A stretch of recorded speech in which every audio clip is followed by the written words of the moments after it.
তারপরে দেখতেন যে আল্লাহ সুবহানাহু ওয়া তাআলার ফয়সালা কি আছে। সঙ্গে সঙ্গে আল্লাহ সুবহানাহু ওয়া তাআলা সূরা মুনাফিকুন নাযিল করে দিলেন। আর আল্লাহ সুবহানাহু ওয়া তাআলার প্রিয় হাবিব রাসূল সাল্লাল্লাহু আলাইহি ওয়াসাল্লাম সমস্ত সাহাবীকে ডেকে বললেন, আবশার ইয়া যায়েদ, আবশার ইয়া যায়েদ ফাকাদ আস্তাকাল্লাহ। ও যায়েদ তোমার জন্য সুসংবাদ, ও যায়েদ তোমার জন্য সুসংবাদ, তুমি হচ্ছে সত্যবাদী, আব্দুল্লাহ ইবনে উবাই হচ্ছে মিথ্যাবাদী। এই কথা যখন হুজুর আকরাম সাল্লাল্লাহু আলাইহি ওয়াসাল্লামের কাছে শুনলেন, তখন সঙ্গে সঙ্গে উমর ইবনুল খাত্তাব রাদিয়াল্লাহু তাআলা নিয়ে গেলেন নঙ্গা তরবার হাতে নিয়ে, হে রাসূলুল্লাহ সাল্লাল্লাহু আলাইহি ওয়াসাল্লাম, হে আল্লাহর হাবিব, আপনি শুধু একবার আদেশ করুন, অনুমতি দেন, আমি আব্দুল্লাহ ইবনে উবাইয়ের কল্লাটা কেটে নিয়ে আপনার কদমের নিচে এনে দেব। কিন্তু যখন সঙ্গে সঙ্গে আমি মুনাফিক দেখব, তখন আপনি আমাকে কোথায় পাঠাবেন? মুনাফিক যখন দেখবো বলবো তখন কোথায় পাঠাবেন? এই মুনাফিকের বাচ্চাগুলো তো মসজিদ, মাদ্রাস, মক্তব, খানকা সব জায়গায় উপস্থিত থাকে, আপনি কোথায় পাঠাবেন আমাকে? তাই আল্লাহ সুবহানাহু ওয়া তাআলা মুনাফিকদের ডিটেইলস আলোচনা করছেন এবং মুনাফিক যে কতটা ভয়ঙ্কর এবং ভাইরাস সেগুলো নিয়ে আমি বিষয়বস্তুগুলো সামনে আগিয়ে নিয়ে যাচ্ছি।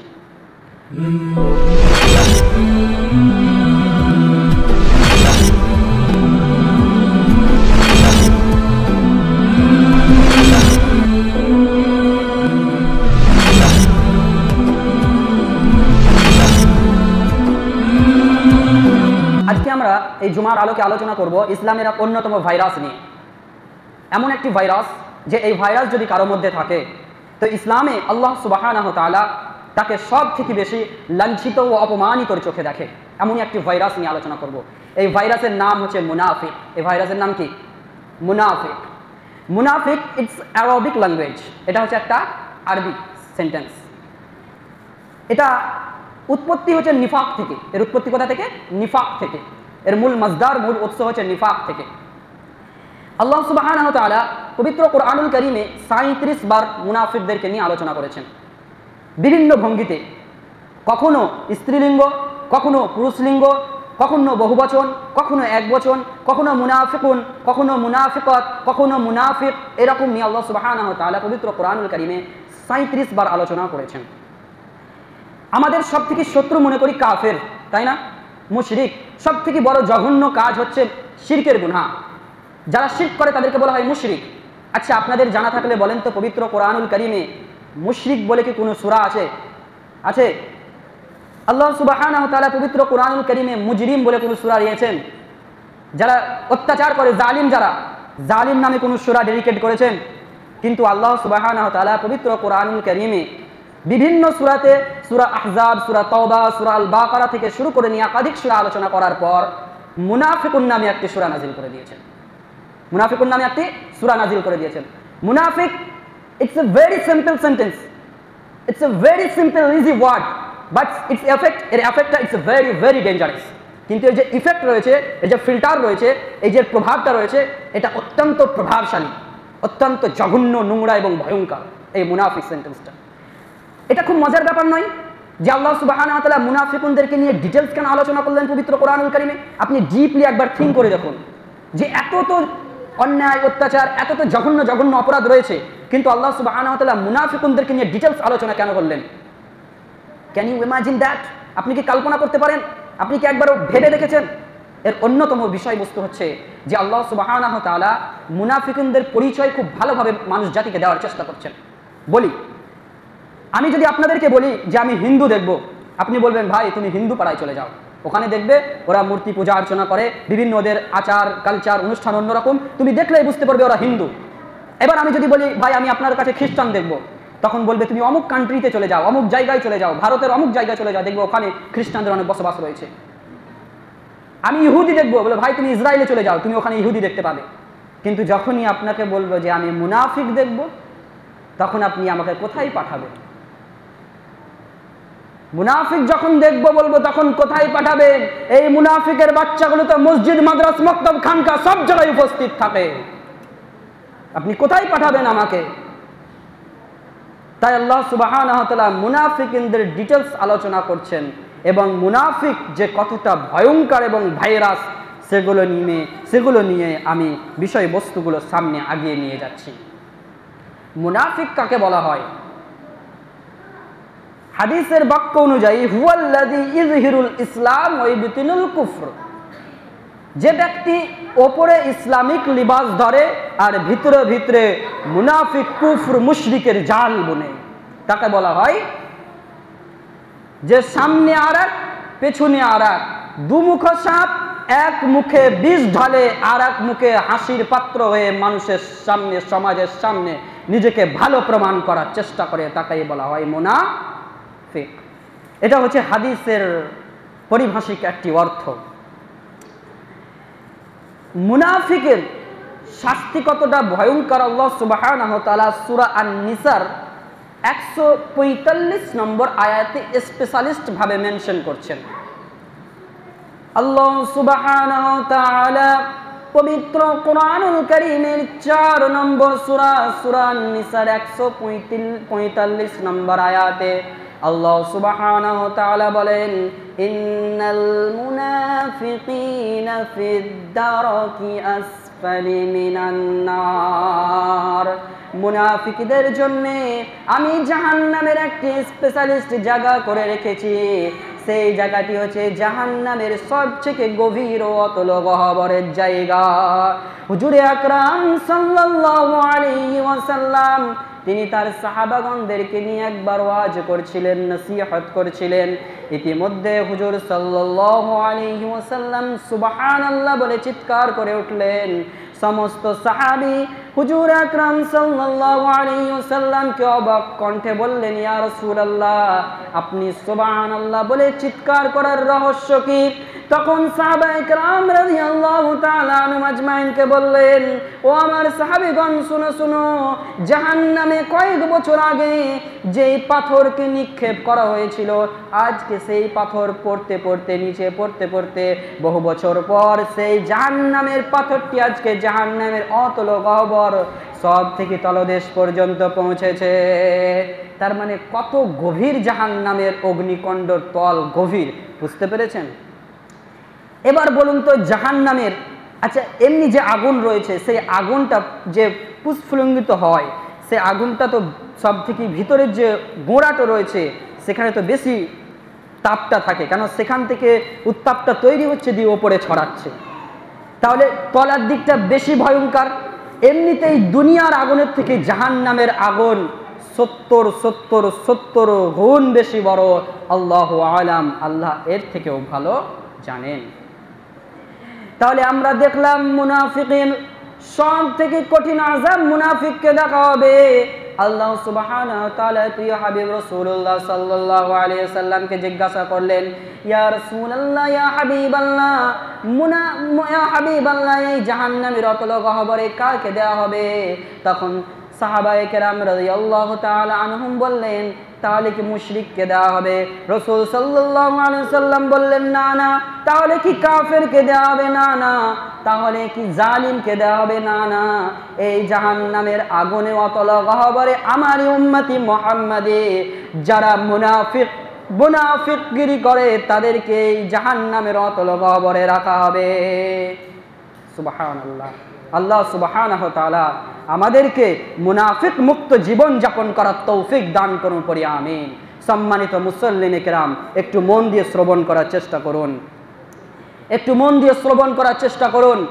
খুব গভীর ডিপ বিষয়বস্তু আমি আপনাদেরকে বুঝাতে চাইছি, কারণ এই মুনাফিকের আলামত হয়তো আমার মধ্যে রয়েছে, এই মুনাফিকের আলামত হয়তো আপনাদের মধ্যে রয়েছে। ওয়া জানতেই আমরা মুনাফিকগিরি করছি। এই মুনাফিকের আলামত মুক্ত জিন্দেগি আমাকে করতেই হবে, না তো আল্লাহ সুবহানাহু ওয়া তাআলা সমস্ত আমল নামাকে বাতিল করে দেবেন। যদি রাসূল সাল্লাল্লাহু আলাইহি ওয়াসাল্লাম যদি আমার জন্য দোয়া করেন, আমার জানা যদি রাসূল সাল্লাল্লাহু আলাইহি ওয়াসাল্লাম নিজে পড়ান, রাসূল সাল্লাল্লাহু আলাইহি ওয়াসাল্লাম জুব্বা মুবারক দিয়ে যদি আমার কাফন দাফনের ব্যবস্থা হয়, রাসূল সাল্লাল্লাহু আলাইহি ওয়াসাল্লাম নিজের মুখের লালা যদি আমার মুখে দিয়ে দেয়, তবে ওই জাহান্নামের আগুন থেকে পরিত্রাণ পাবো না যদি মুনাফিকের আলামত যদি আমার মধ্যে থাকে। সম্মানীয় শ্রোতা মণ্ডলী, আব্দুল্লাহ ইবনে উবাই রাদিয়াল্লাহু তাআলা আনহু, আব্দুল্লাহ ইবনে উবাই কিন্তু রাদিয়াল্লাহু তাআলা আনহু বললে কোনো ক্ষতি নেই, কেননা তিনি সাহাবী ছিলেন, বড় মাপের সাহাবী ছিলেন, বড় মাপের সাহাবী ছিলেন। হুজুর সাল্লাল্লাহু আলাইহি ওয়াসাল্লামের পেছনে নামাজ আদায় করতেন, হুজুর সাল্লাল্লাহু আলাইহি ওয়াসাল্লামের সঙ্গে যুদ্ধে যেতেন, হুজুর সাল্লাল্লাহু আলাইহি ওয়াসাল্লামের ওয়াজ নসিহত শুনতেন, সাহাবায়ে কেরামদের সঙ্গে মুআমালাত মুআশরাত করতেন।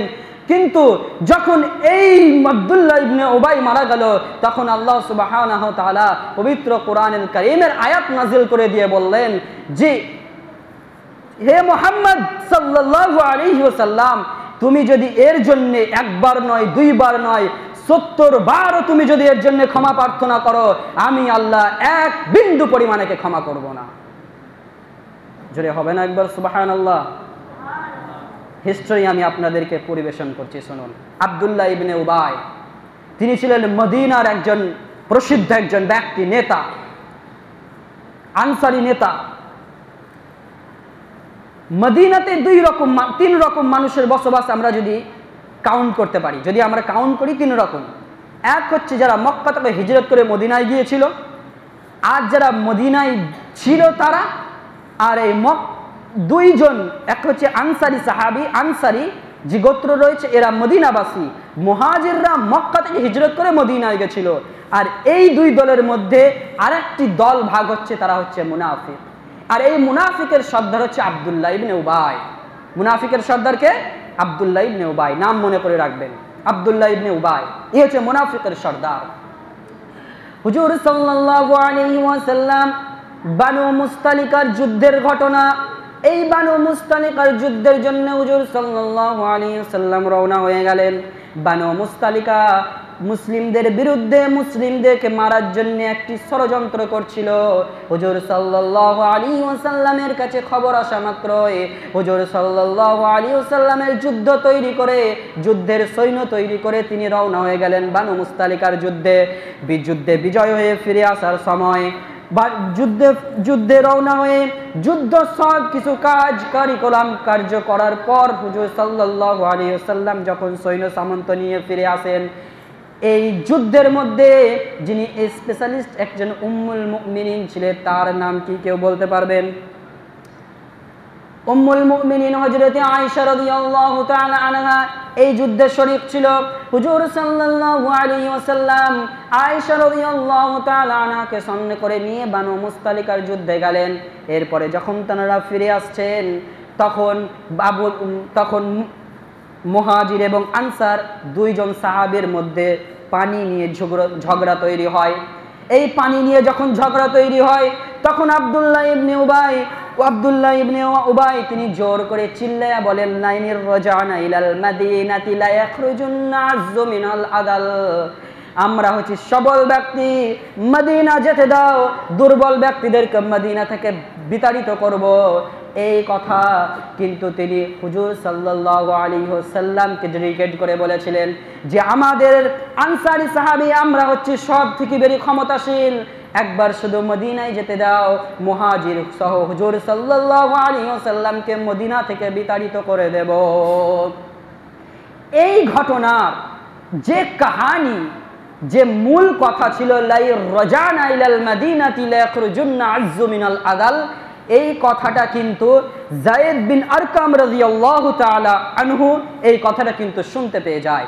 যায়েদ বিন আরকাম রাদিয়াল্লাহু তাআলা আনহু এই কথাটা কিন্তু হুজুর আকরাম সাল্লাল্লাহু আলাইহি ওয়াসাল্লামের কানে পৌঁছে দেয়।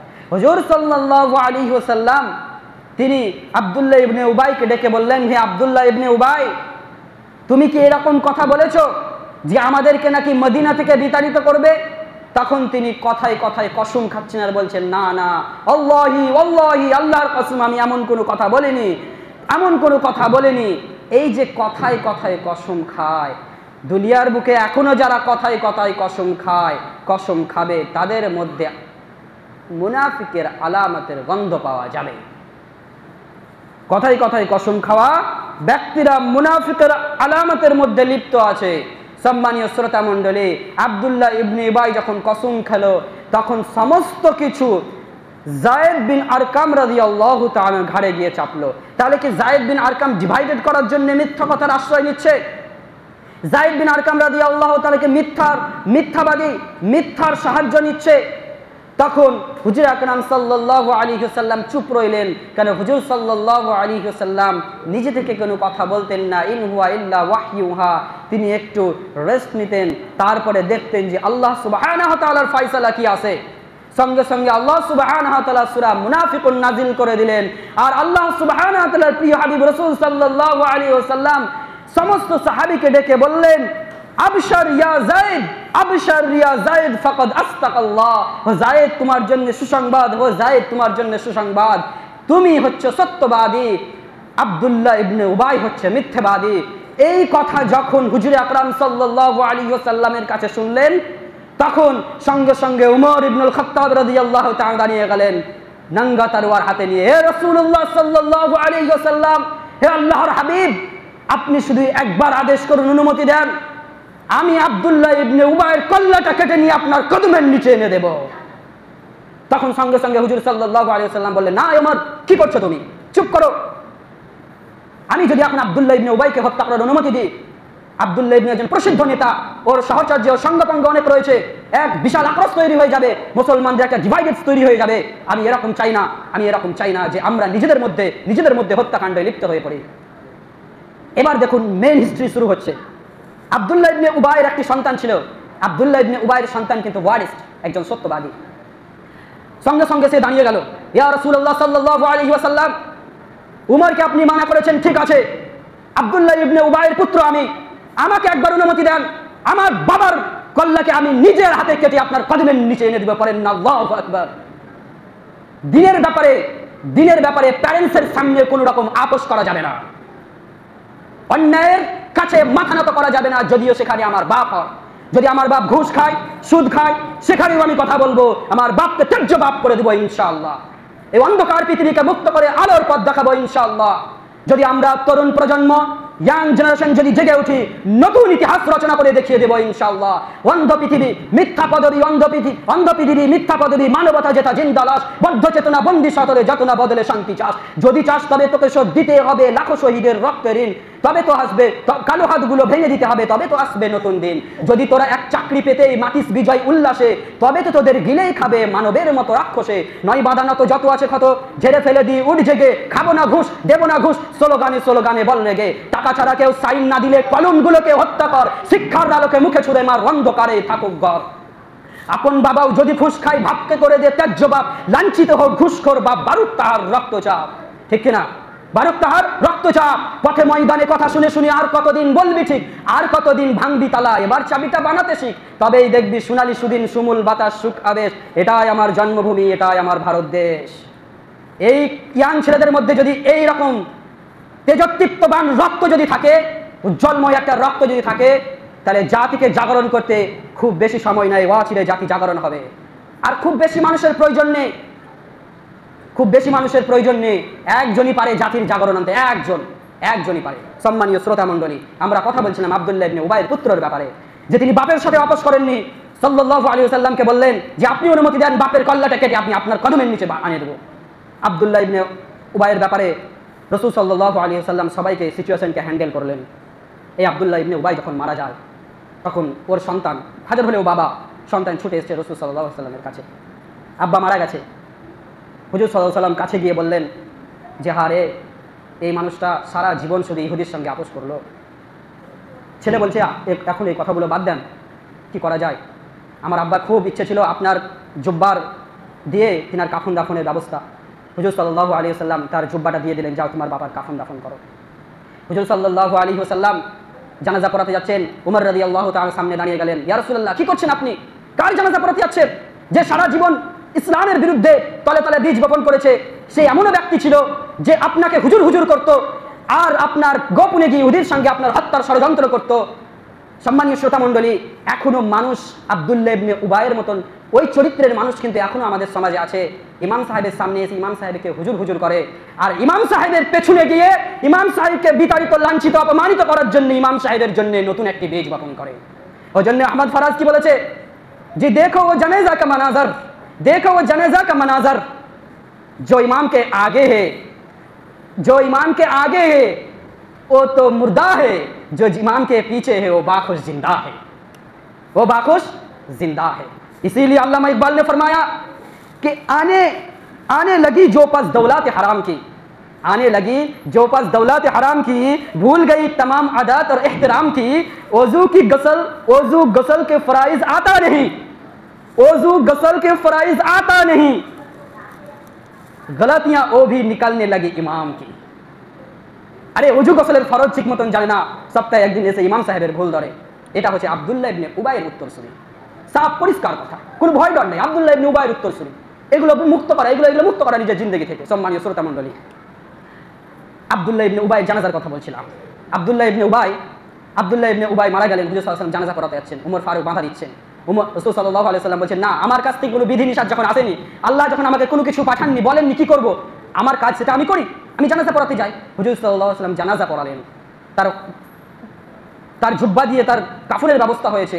হুজুর সাল্লাল্লাহু আলাইহি ওয়াসাল্লাম জানাজা পড়িয়েছেন, তাকে মাটিতে শুইয়েছেন, তার লালা মুবারক নিয়ে আব্দুল্লাহ ইবনে উবাইয়ের মুখে দিয়ে দিয়েছেন, যেন আল্লাহ সুবহানাহু ওয়া তাআলা তাকে যেন জাহান্নাম মুক্ত করেন। সঙ্গে সঙ্গে আল্লাহ সুবহানাহু ওয়া তাআলা না থাকতে পেরে কোরআনের আয়াত নাযিল করে দেবেন। আল্লাহ সুবহানাহু ওয়া তাআলা বললেন, ইস্তাগফিরু লাহুম আও লা তাস্তাগফিরু লাহুম ইন তাস্তাগফিরু লাহুম ৭০ মাররাতিন ফালান ইয়াগফিরাল্লাহু লাহুম। ও মুহাম্মদ সাল্লাল্লাহু আলাইহি ওয়াসাল্লাম, আপনি এবার থেকে যতই আপনি ওর জন্য দোয়া করুন, কোনো ব্যাপার নয়, একবার করুন, দুইবার করুন, কিন্তু আপনি শুনে রেখে দেন ৭০ মাররাতান, ৭০ বারও যদি আপনি ওনার জন্য দোয়া করেন, তাহলে আমি আল্লাহ তাকে মাফ করব না। এটা হচ্ছে মুনাফিকের ব্যাপারে। उलमाए किराम लिखছেন যে मुनाफिक की जनाजा भी जायज़ नहीं, उनके कब्र जियारत करना भी जायज़ नहीं। मुनाफिक পরের আয়াতে আল্লাহ সুবহানাহু ওয়া তাআলা বলেন, ওয়ালা তুসাল্লি আলা আহাদিন মিনহুম মাতা আবাদান ওয়ালা তাকুম আলা কবরিহি ইন্নাহুম কাফারু বিল্লাহি ওয়া রাসূলিহি ওয়া মাতু ওয়া হুম ফাসিকুন। আল্লাহ সুবহানাহু ওয়া তাআলা বলেন, আর তাদের মধ্যে যে মারা গিয়েছে তার উপর তুমি জানাজা পড়বে না এবং তার কবরের উপর দাঁড়াবে না, নিশ্চয়ই তারা আল্লাহ তার রাসূলকে অস্বীকার করেছে, তারা ফাসিক এবং মুনাফিক হয়ে মৃত্যুবরণ করেছে। ও আমার প্রাণ প্রিয় মুসল্লিনে কেরাম, এই আলোচনার মূল মোরালিটি আপনি কি বুঝতে পারলেন? যে আল্লাহ সুবহানাহু ওয়া তাআলা মুনাফিকদের ব্যাপারে ডিটেইলস কেন আলোচনা করতে চেয়েছেন, মুনাফিক কতটা ভয়ঙ্কর, মুনাফিকের অনেকগুলো আলামত কোরআন ও হাদিসে আল্লাহ সুবহানাহু ওয়া তাআলা লিখেছেন। তার মধ্যে মুসনাদে আহমদে অন্য একটি আলামত এসেছে যে তারা যখন কথা বলবে তখন জ্ঞান এবং মিষ্টি হাসি সুমিষ্টি ভাষা দিয়ে কথা বলবে, আর এইটিকে অ্যাপ্লাই করে তারা দিন দিন মানুষকে আরো মুনাফিকের দিকে ঠেলে দেবে। সম্মানীয় শ্রোতা মণ্ডলী, আমরা যেন মুনাফিক মুক্ত জীবন যাপন করতে পারি, সেই তৌফিক আমাদেরকে দান করুক। আমিন ইয়া রাব্বাল আলামিন।